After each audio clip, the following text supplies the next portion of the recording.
Hello, good evening, and welcome back to Tangent Tuesday, which is also Citizen Sleeper Day currently.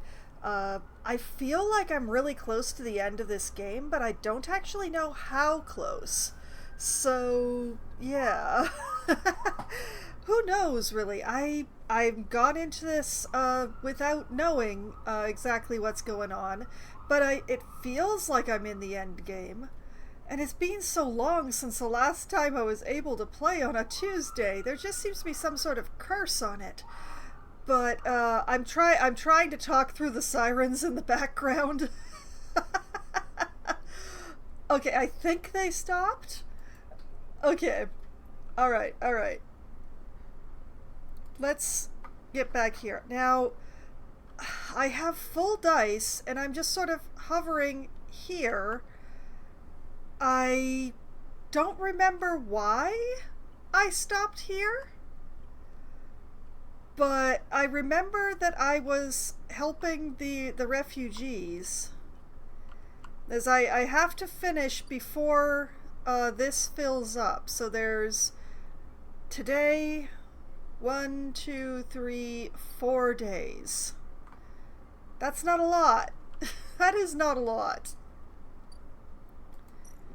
But I remember that, yeah, I just have the 2 left on this, and then it should precipitate things. So what I'm going to do is I'm going to use... Actually, wait a minute. I'm going to back up. Just to be certain. Alright, we're gonna go to the commune. I'm going to use this 2 for a work assignment.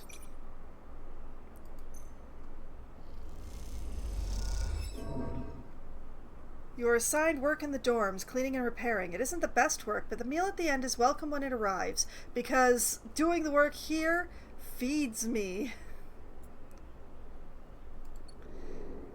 Okay, so now that I have some food in my belly, let's come back here and I will use a 6 for this berth refitting and hope that I maybe get some scrap metal out of this. Hopefully.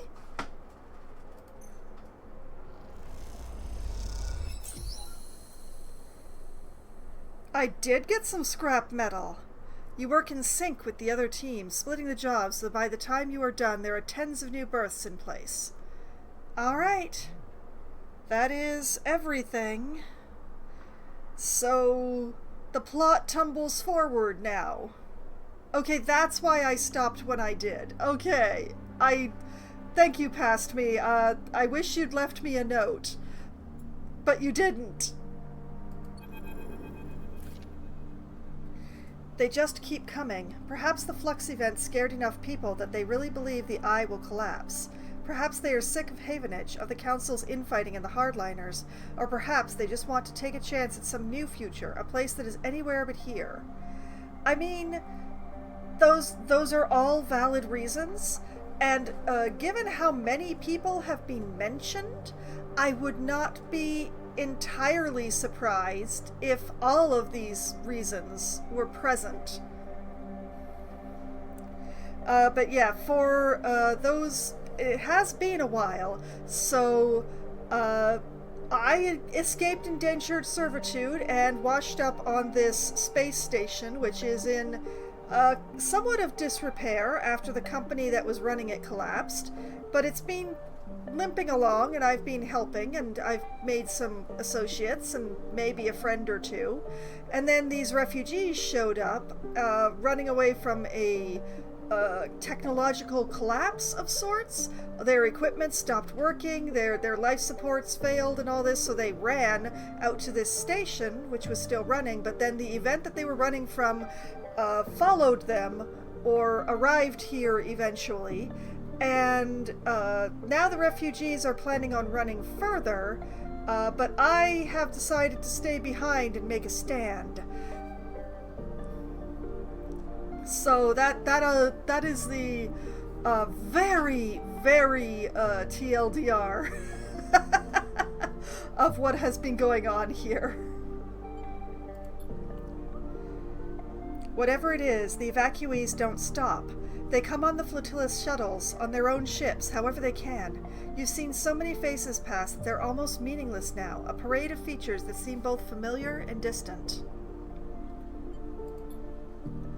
You've been helping people, lifting bags, bringing in supplies, directing them to the berths you helped build. Some of them recoil from your touch, still unfamiliar with sleepers. Others treat you with pity. Some with hate, snatching back their bags and storming off. Yeah, I can kind of get that. I'm just gonna nudge the volume of the game down just a little bit. There we go. Okay. Still you help. Still you carry boxes and bags. Nothing can stop you. Nobody can stop me. I'll help. You don't look for Sol. You know he is busy, just like you, trying to make this thing work. Trying to fit as many people as will come into the Pilgrim Seed. You know you will see him before this is over. You keep working, but there's something in the back of your mind, something eating away at you. You try to push it to the back of your thoughts, but it keeps coming back. The eye is over. That is the thought. That the eye, even if the flux doesn't get it, is on its way out. How can it survive when these floods of people are leaving it behind? It's a thought that troubles you, because it makes you question why you have held on here so long, in a place that seems so temporary for so many people. Are you just a stubborn idiot, someone who didn't get the message? Or are you strong, committed for lasting the storm, for seeing the collapse coming and facing it head on? Because there's something you are sure of now. This place, like all places, is temporary. And as each face passes you, each family packs up and gets on board the Pilgrim Seed, it feels ever more temporary, ever more fragile. Which means it either desperately needs protecting, or it desperately needs to be left behind. The choice is yours. I already made the choice. The fact that it keeps representing me the choice that I've already made is getting a little irritating.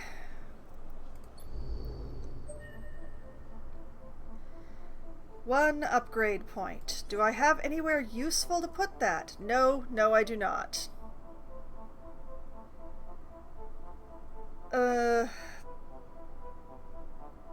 Basically, the one thing that I could do is put it in here.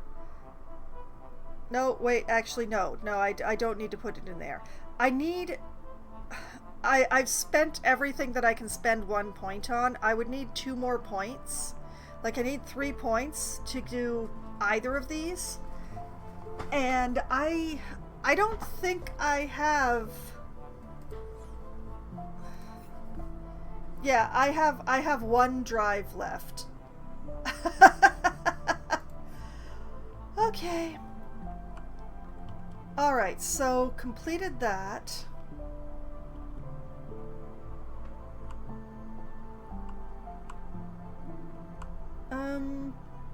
Now what?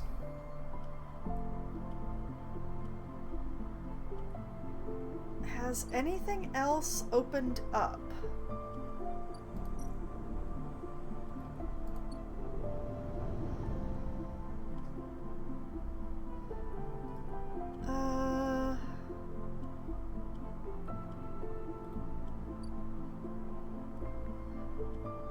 I might have to sleep in order to make things happen. Because I'm not actually seeing anything new.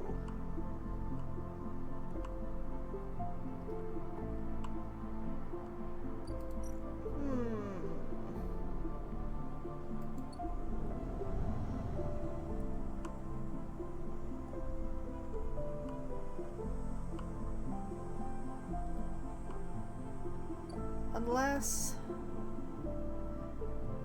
No, that's just the countdown. Do I have to spin my wheels for 4 more days?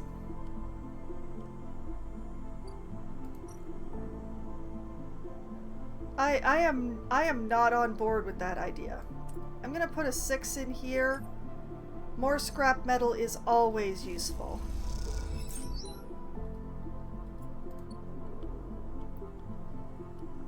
And sure, let's use the 5 here to harvest some mushrooms.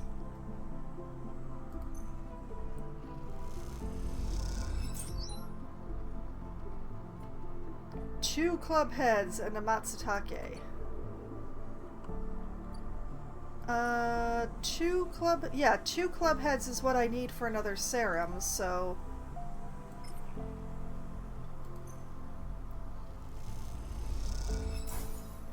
Rico chats to you about recent events while she prepares the stabilizer. You always enjoy these visits. Okay. What to do with this 3?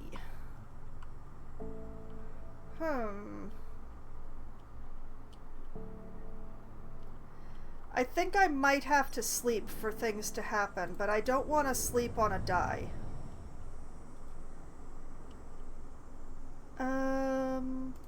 Maybe some hacking. Yeah, I can use a 3 here.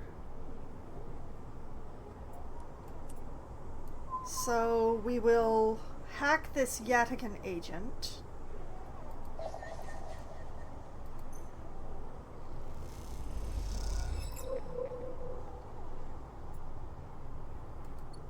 With my last die. And then we'll go and sell that data that I just got.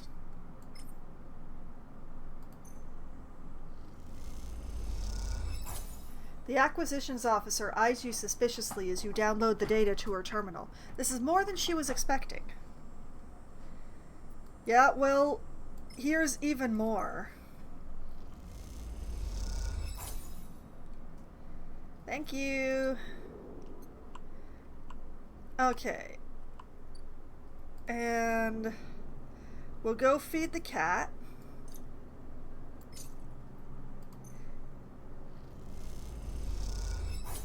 The stray crunches up the crackers as you watch. Sometimes they'll let you stroke them, sometimes not. Alright, and a piece of scrap inserted under my skin. Working on your own body is an unsettling but necessary act. You can feel the new components under your skin. Yep. Alright. Time to sleep. I kind of hate and like that the countdown is in my sleeping quarters. I can never lose track of how much time is left before something terrible may happen.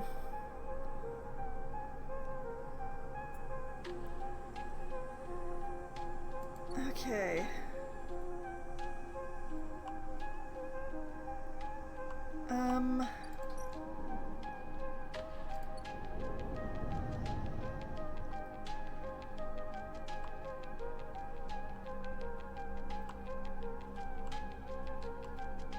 Is there anything? Okay, there's the countdown, but nothing else. Do I really have to spin my wheels for 4 days? I hate it! Game, why?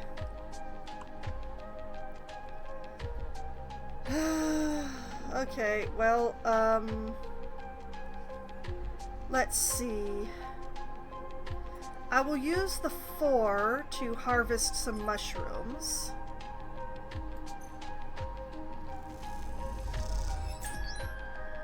Ooh, 2 more matsutake, nice.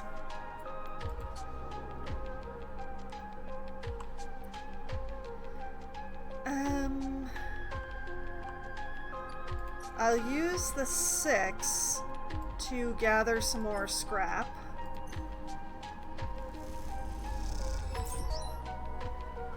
In an old docking bay, you find a locker corroded shut. You crack it open, and the components inside are in perfect condition.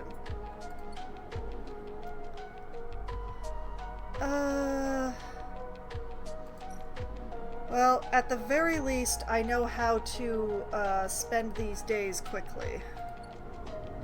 Ish.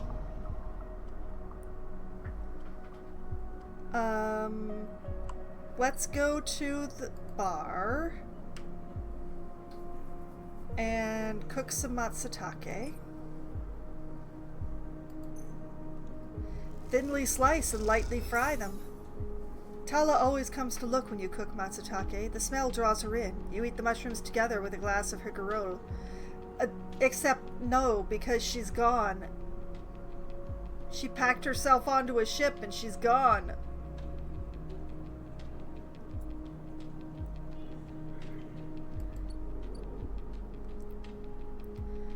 Okay, let's find...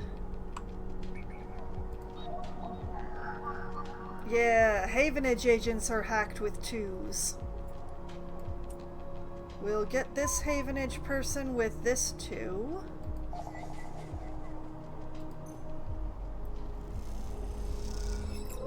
Get some Havenage data. And then here's another. We'll get with this 2. And extract. And then the 3 is good for a Yatigan. So we will bypass their protocols and extract their data.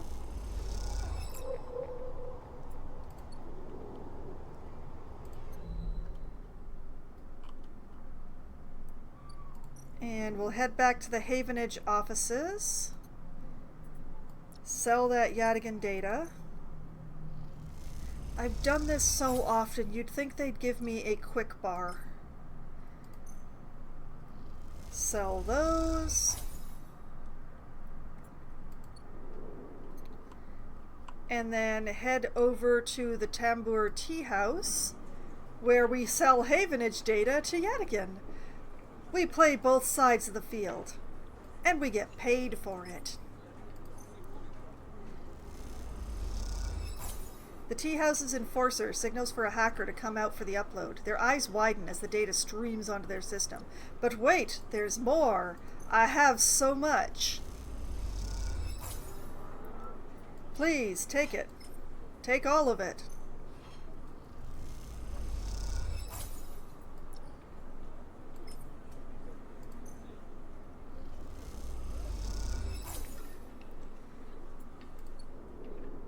There we go. Come back in here. Feed the cat.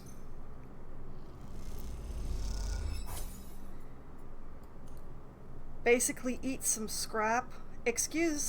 Basically eat some scrap, I said.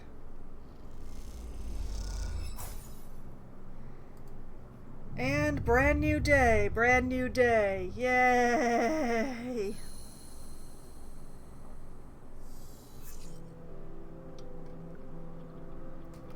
Those are even worse dice than before.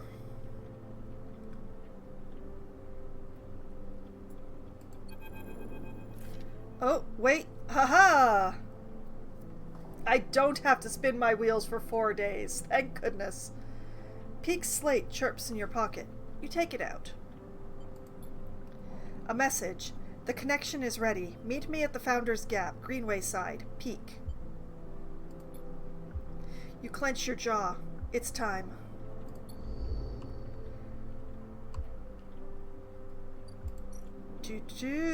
Cross to the Greenway. And there they are. Hello, Peak. You find Peak waiting. Peak is the one who is helping me, hopefully harden the station against the attack that is coming. You find Peak waiting near where you first met, at the entrance to the docking tunnel for the Founder's Ferry. They are leaning beside the wall in the flickering light, and you realize now how different they look from when you first met. There is a darkness around their eyes, a sense of exhaustion to their pose, but also a solidity, a sense of purpose and self-knowledge.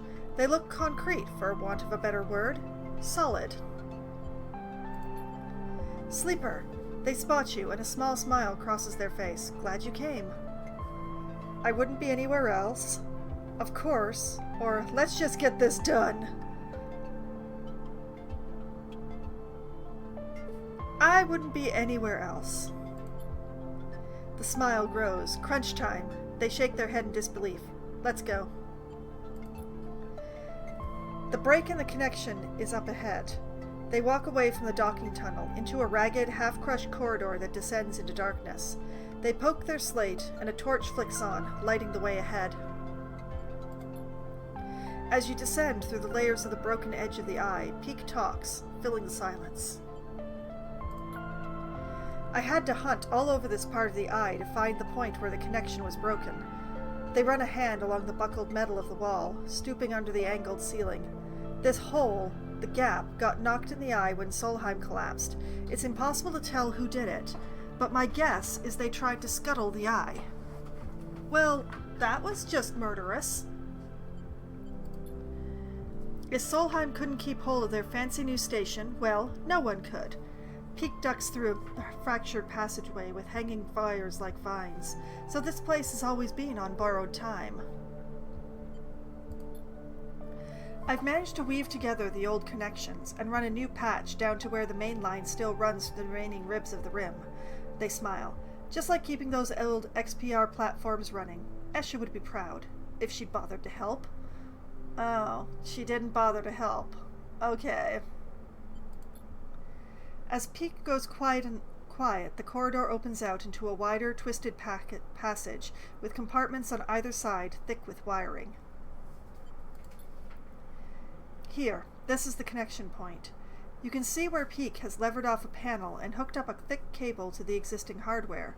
As thick as a tree trunk, it snakes off into the dark ahead, its yellow rings making it look like some huge and exotic serpent. What now? Or you did all this? I mean, they just said they did all this, so what now? Now we make the connection. Peak pauses. You both stand there, staring at the point where the new cable meets the old one, the ends separate, fitted with multi-pin male and female connectors, and braced inside a metal framework with a scissoring mechanism. Bring them together, seal them, and the greenway will be connected to the rest of the eye for the first time in decades. Peak shifts their weight onto one hip, pushing their hair out of their eyes. I feel like this should be more momentous, like there should be some ritual or ceremony. They pause, or someone should stop us from doing this crazy thing. It isn't crazy. Are we sure this is right? Or just do it? It isn't crazy. It's the only chance the station has. Peak nods. I mean, I'm not being funny, Sleeper, but this whole thing is crazy to me. Peak shakes their head. Leaving Hawthorne with Esha, joining the flotilla, humming here, meeting you, the flux, the shadow, everything. They laugh a hollow laugh. So I suppose this is at least consistent with all that. They take a deep breath. Okay. They look at you with mild panic. They hold both sides of the supporting framework, ready to scissor it closed. Here we go. Peak wrenches the framework closed, and the connectors thunk together with a sound that echoes down the ruined corridor into the dark on both sides. Both you and Peak wait with bated breath, unsure what it is you're waiting for. Do you expect the eye to suddenly stop spinning or lurch on its axis? For the power to go out or a shockwave to run through the corridors of the rim? You meet Peak's eyes, and suddenly they burst out laughing. What are we waiting for? They put a hand to their forehead. I feel like we just planted a tree and are expecting it to burst out of the ground. They shake their head. But you feel it. You feel it flowing like a stream that is being released from a cave and rushes out into the sunlight, crystalline and clear. You swear you can hear it running in the wires like water, like rain, like steam. It doesn't roar or rattle, but it rustles and wreathes there, like liquid roots. Peek sees the look in your eyes and stops laughing. You can see it, can't you? Well, not exactly, but boy can I feel it. You can't see it, not with your eyes at least, but it is everywhere, and now that it is out, it can't be put back in, that much is clear. You imagine the rim of the eye like a sponge, like soil, soaking up the gardener and their chorus, the gaps filling with a burbling, constant, growing life. Peek stares at you, waiting for something, anything. Gardener is free, or something has changed. Something has changed. Peek looks concerned. They close their eyes. They go to speak, but the words fail them. Suddenly, Peek's slate chirps. They jump and scramble for it, almost dropping it in the process. But when they stare at it, a look of confusion crosses their face. Is it the gardener? Or what happened? What happened? Peek's mouth falls open. It's Esha. They swallow. She's leaving. They look at you with panic. Before you can speak, they have turned away and are moving back up the passageway, back towards the entrance. Peek? Wait! Or stay silent.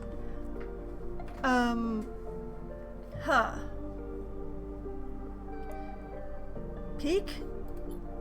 They don't turn, don't respond, and you watch their silhouette, lit by their slate's torch, disappear rapidly around a corner. You take out the slate Peek gave you and turn on the torch. The wires all around look like pale roots in the harsh light, and you turn away from them. They are gardeners now. You work your way back through the corridors, retracing your steps. You imagine Peek, panicked, running towards the cordon, realizing that their greatest fear has come to pass. You wonder if they will be able to persuade Esha to stay. If Esha is going, you think, then the flotilla must be leaving too. The thought makes you shiver in the darkness, and you push it away. You are not ready. You focus on avoiding the hanging wires, the low ceilings, and make your way back out into the lit corridors of the Founder's Ferry dock. Castor is waiting for you. Oh, you! Ugh. Didn't I break your shit? I could have sworn I broke your shit. He holds up his hands. Now, sleeper. No need to fear. He raises his eyebrows. I understand now it was my mistake to try to force you. A miscalculation. Get lost. Why are you here? Stay silent. You're too good at what you do. No matter what I do, you're going to analyze something out of it. What is going to give you the least?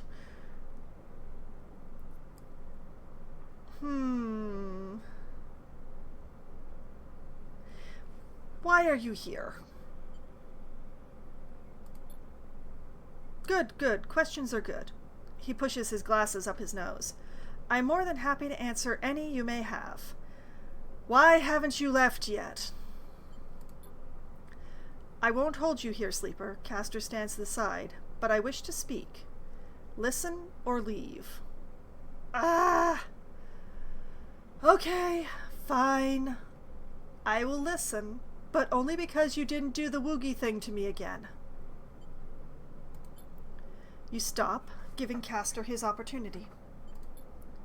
Castor nods. The game was impeccable up until this refugee trilogy thing.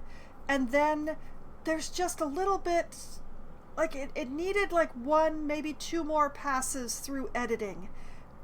How did they manage to add an S to this person's name and not notice? What? Anyway, Castor nods. At first I thought that, if you'll excuse the turn of phrase, taking possession of your particular talents was the opportunity. He smiles a broad smile. But you are more than that, and I understand that now. Your arrival on this station, your ability to touch the networks, this makes you the very definition of a wild card. He touches the rim of his glasses. Senate Stats analysis, my analysis. We could never have accounted for you. Good. This system, the Hellion system, is about to experience a significant change, about to open up to Senate Stats bailiffs, Conway's claimants, and every industry and element an active can channel brings. Yet this very cycle you let another wild card free, Gardener. I have to admit, this development makes me afraid, Sleeper. It makes me afraid what an intelligence like this will sacrifice to protect itself, or what atrocities it might commit through madness. And yet, Castor's eyes glint. What a compelling object such an intelligence is. Let me protect you, mark you out, keep Senate Stat from eliminating by force or legal expediency you, as they will with every other squatter on this ring. Castor clasps their hands together. In exchange, when Senate Stat comes for this place, you facilitate the handover. You calm the protocols. You give us the Gardener. Never? Or, and I go free? Castor, I liked you when I first met you. You seemed nice. You seemed interesting. The fact that you are revealed as a corporate plant and shill makes me very sad. It makes me very, very sad. I would have preferred if you were like a completely third party. You presented yourself as if you were a voice for the low-end people, and I would have preferred if you'd actually been that. Fuck off, Castor. Castor takes off their glasses and polishes them. Disappointing. You begin to leave. As you approach, he speaks quietly, an urgent whisper. I do not wish to see you lost. You are of great value if you ever want to see that realized. Castor? You are exactly what I escaped from! You are what I left! You are what I came here to get away from! Go away! You push past, ignoring him, and his voice fades. The last you see of him is his slow nod, perhaps a mark of resignation, or just another differential gesture aimed at manipulating your response. It doesn't matter either way. You are done with him. Oh yeah, I am. You head towards the cordon, Peak and the flotilla in the forefront of your mind. I really hope that did not delay me for too long. There's Peak. Okay, the flotilla's not currently doing anything, thank goodness.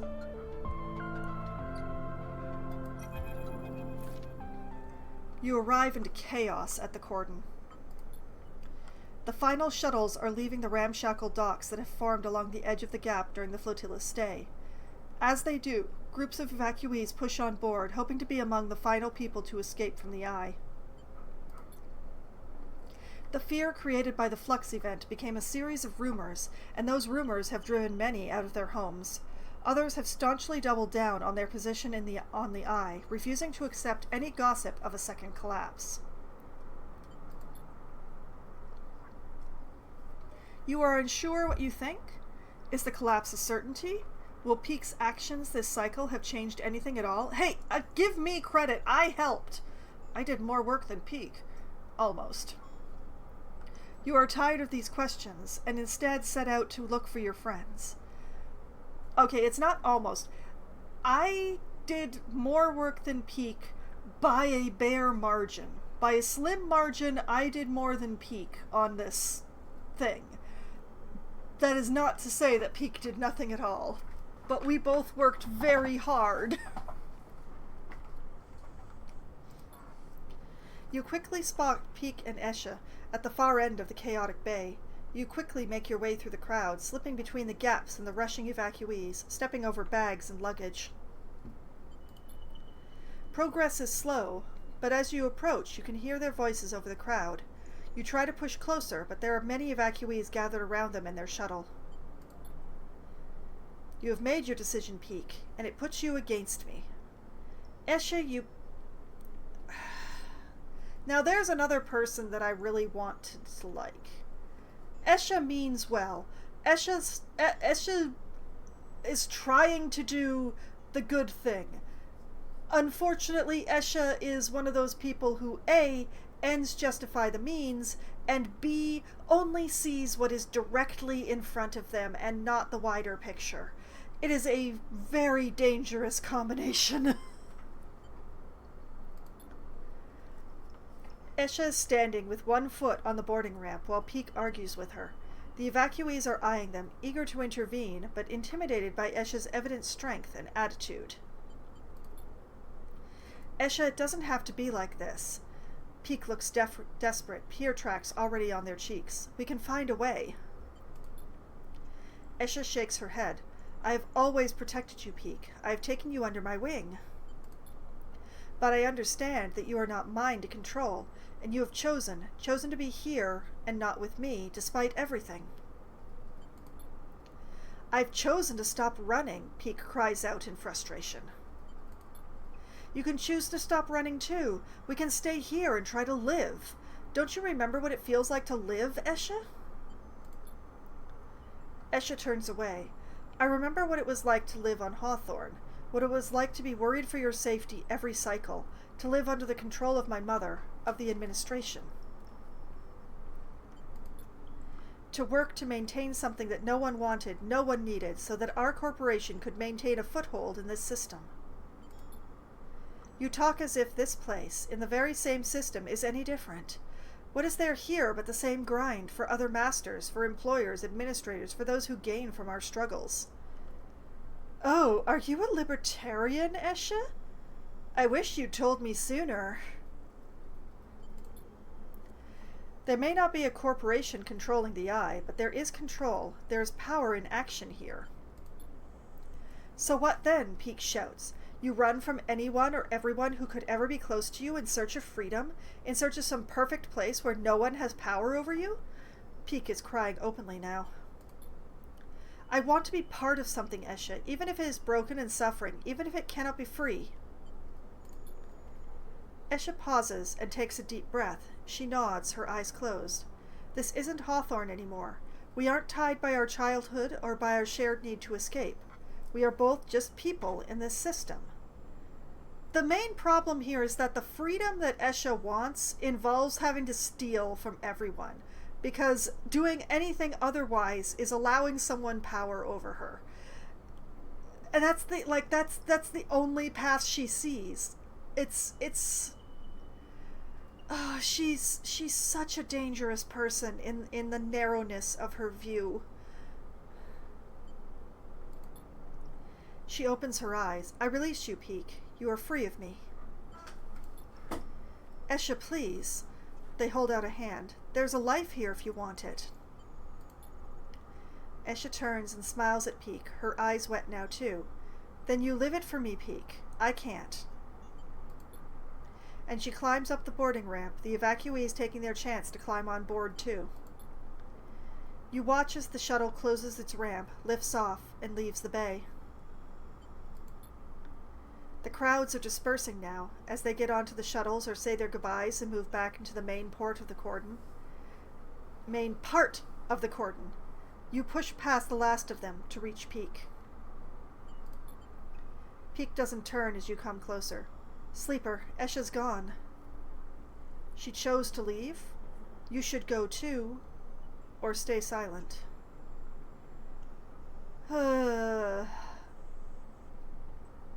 The actual answer I want to give is not here.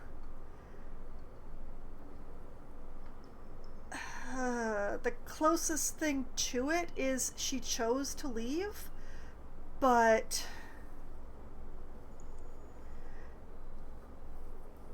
I want to tell them that they tried. I want to tell them that it's not their fault.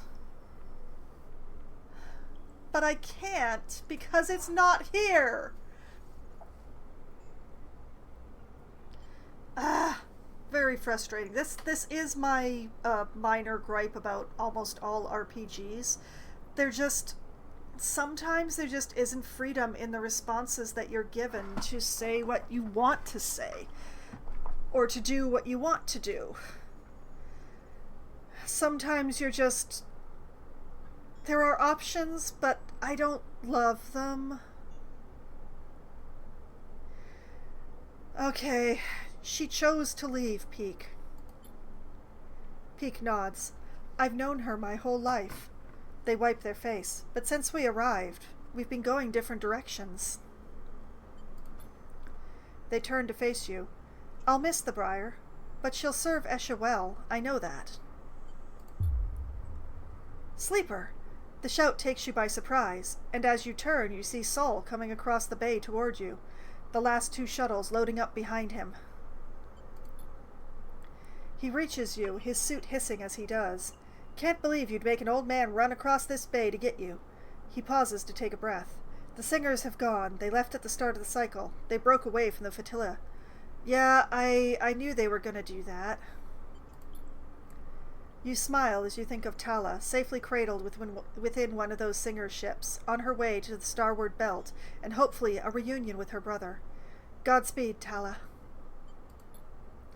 What are you smiling at? Sol interrupts your thoughts. They forced our hand. We have to leave now. Sol shakes his head. If we follow close enough behind, maybe they'll end up being our scouts anyway. I reckon any hostile spacers out there will give them a wide berth. Pilgrim's Seed will need a little time to make our way out of the cordon, but I'm heading back now to get her started. Thankfully the step ships are sticking with us, so we'll be plenty well supplied for the journey to the belt. He pauses. Anyway, I didn't plod all the way over here to tell you that. Okay. What did you plod all the way over here for? Sol looks between you and Peak with a raised eyebrow. It's now or never, Sleeper. I'm good to my word, and I kept a berth for you, but this is your last chance to take it. He scratches at his beard. Make a call. No, I already decided. I'm staying. You glance out at the flotilla beyond the bay, beautiful in the light of Hellion's sun. You think of the long journey to the starward belt, of the people inside the Pilgrim's Seed, of the possible futures that await. Then you think of the people here on the Eye, of Peak beside you, of the Bantayan, of Tala, and the key that still hangs around your neck, of promises and possibilities. And the options are leave or stay. Just as an ad break starts. Oh, that is spectacular. I'm very impressed. Thank you, my auto ad thing, for doing that to me. I think I may well now just babble and delay for a minute or so to let the ads kind of pass before I make this decision, because I'm pretty sure we are tumbling into the end of the game here. This may be a much shorter stream than I realized, now that I come to think of it. I knew it was going to be I knew I could feel that I was close to the end. But this feels even closer to the end than I thought. Like, yes, there's still the event to get through, but I have a feeling there's not going to be a lot for me to roll for that. I have a feeling it's going to be riding through the dialogue for that one. It's really hard to say. I do absolutely intend to stay here on the Eye and find out if releasing the gardener actually fixes it. And if it didn't, I'm here to accept the consequences of my actions not being enough. Basically, is the way that I look at it. But, yeah, it's just, the game has offered me so many chances to leave. It's very, it expects me to change my mind. Except that I'm a stubborn git, and I'm not. Alright, so I am staying. I'm sorry that I wasn't firm enough with you before, Sol. Somebody else could have had that berth. You open your mouth to speak, and realize this is the final time you will make this choice. You have to be sure. I'm leaving. I'm staying. Game, why? I'm staying, game. You say the words, and the moment you do, the weight of it all seems to descend on you. You stumble a little, and then stand straight, refusing to be crushed. You feel a tightness in your chest, and a haze blurring your thoughts. Saul nods. Good luck, he sighs. You'll need it.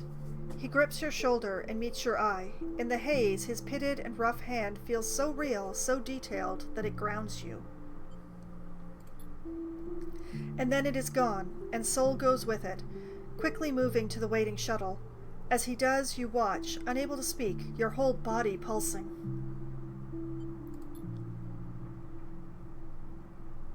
And then another hand falls on your shoulder, and it grounds you once more.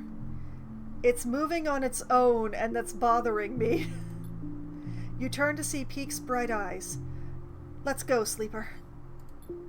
You nod, and seeing how unsteady you are on your feet, Peak puts an arm around you and steers you towards the entrance to the bay. As they do, you hear the roar, feel the wind as the shuttle lifts off and angles towards the flotilla. You don't turn. Instead, you keep your head down and focus on each step. As you do, you feel Peak beside you, holding a little of your weight, and you holding a little of theirs. This is how it will be for many cycles after you both leave the bay and head back into the eye. You will both hold things for each other, remind each other of the choices you made, remind each other why it is important to keep going despite the moments when it seems impossible. You will keep each other going. That support will be vital when the second flux event hits the eye, when it knocks the entire free spoke off the power grid, making the whole station lurch with a sickening motion, when it cripples systems and corrupts processes, leading sections of the station to go dark or start venting oxygen, when holding on is all you can do, while the world seems to come apart around you. And yet, somehow, the eye will persist. Systems will resist total collapse in ways that will seem inexplicable to many, but to you and Peak they will signal the awakening of a new force within the station. That new force will bring with it new challenges and new possibilities in equal measure. Strange growths will be reported all around the station in the wake of the flux event, fungal crusts pushing through pipes and wiring. The eye will go wild and fecund, becoming a station of increasing unpredictability, prone to a seasonal rhythm of spore clouds and sudden growth spurts. There will be a strange and unsettling beauty to this paradigm shift, as the greening of the station turns it from a corporate ruin to some altogether new assemblage of biological and mechanical structures. Oh, we're starting to get a much more full view here. Oh, it's pulling out. Oh, it's so pretty. Rika will take on this challenge with energy that seems impossible for her age, and until her final day she will delight in the new mysteries the Eye and its gardener produce. And as this new era consolidates around the station, you will find yourself in the Bantian most cycles, working to keep the place alive. The cycle where you invite Emphis to come make use of the kitchen will go from a one-off event to a regular occurrence, and soon the Bantian will be filled with spacers eager to try the best preparations of the station's now abundant mushrooms. And on occasion, after a long shift at the Bantian, you will hear the sound of the stray mewling, and you will crumble up some food and sit and watch the cat eat as if it is the only thing in your world that matters. However, into all this newness, the bad old ways will still intrude. This is an epilogue. This feels that, yeah, this. We're rolling towards the credits. What do I need all these dice for? Senatestat, frustrated by the Eye's resilience, will begin to send more physical threats, and supply ships and traders will suddenly stop arriving, stopped by a blockade of corporate militia. Oh, charming! Aren't you lovely? Life on the Eye will be punctuated by wide-channel broadcasts from Senatestat stating legal precedents and quoting deeds of ownership, staking a claim on the system. I mean, why You can't take the eye. The eye is declining to be taken. But, the system's wide open. Just ignore us. Let us keep going as we are. It's fine. Everything's fine. You don't have to own us. She said to the corporation that will never hear those words. Meanwhile, Havenage's hardliners will fizzle out, losing their grip on the Havenage Council.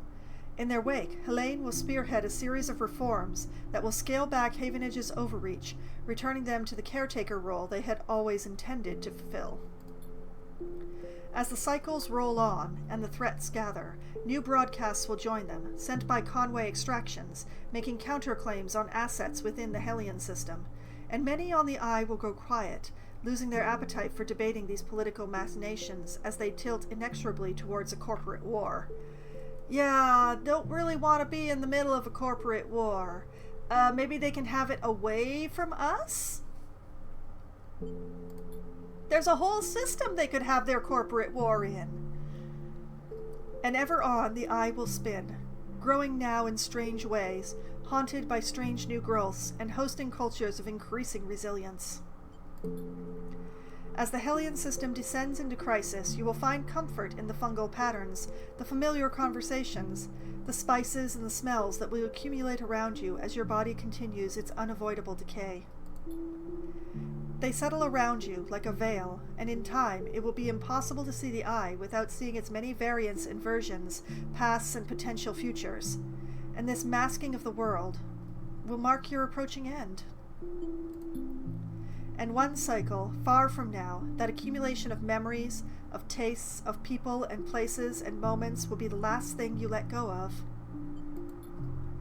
But for now, there is only you and Peak, arms around each other, walking slowly out of the bay.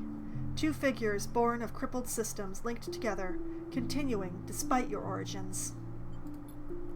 And in this frozen moment, you focus on only the next step, because that is the only way you have learned to persist. And to persist is to believe that a future, any future at all, is possible.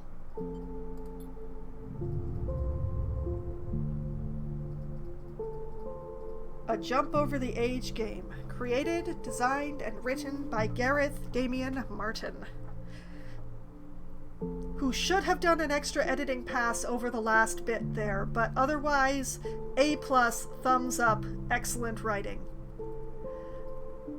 This went by a lot faster than I thought it would. I honestly thought that there would be more before the end of the game. I thought that there was going to be more stuff that I would be doing before the final event arrived. I did not expect it all to tumble into epilogue immediately. I do not have anything else set up for tonight. I think it's going to be a very short stream because I ran out of game.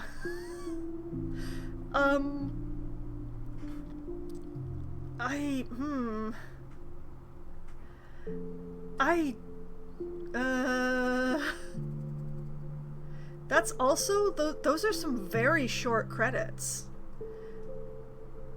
I knew that there was an indie dev studio that did this, but I expected longer credits, I have to admit.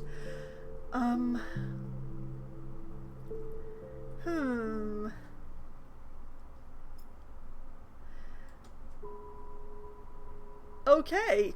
I didn't expect there to be that little left in the game. If I'd realized that, I would have finished it that one night. I thought there'd be more. Was gonna say the credits might run really long, but no, apparently not. No, I mean, the credits for Baldur's Gate 3 went on for a really, really long time, but Larian is a much, much bigger studio.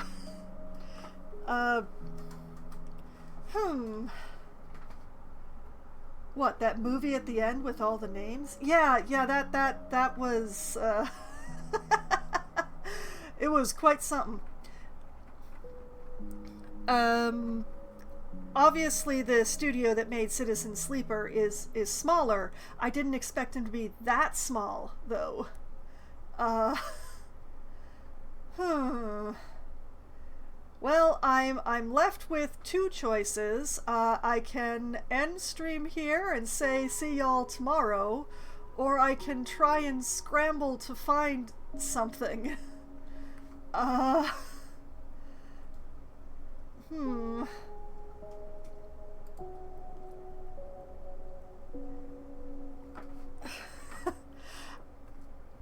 I only have basically I can pull up anything that I'm currently playing, but anything that I'm not currently playing, I don't would be difficult because of the having to set up to actually be able to do that. Um, hmm. I am very torn. um. Hmm.